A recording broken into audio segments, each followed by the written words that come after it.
अस्सलामुअलैकुम, मेरा नाम मोहम्मद इलियास चिश्ती है और मौजूद हूँ चिश्ती इंजीनियरिंग वर्कशॉप खानेवाल में।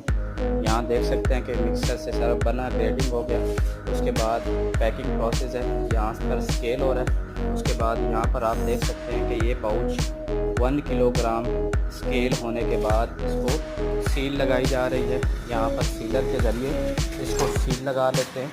यहाँ पर आप देख सकते हैं कि यहाँ से पाउच को उठाया 1 किलोग्राम को और उसके बाद यहाँ से इसकी सील लगा देते हैं। ये पैडल सीलर मशीन है, इस मशीन के ज़रिए आप पाउच को सील लगा सकते हैं। ये आप इसकी सील चेक कर सकते हैं, बहुत ही जो है पायदार सील लगी हुई है। ठीक है, अगर आप दोस्त भी इंटरेस्टेड हैं और बना हुआ वॉशिंग पाउडर लेकर मार्केटिंग करना चाहते हैं तो दिए हुए नंबर पर रब्ता कर सकते हैं।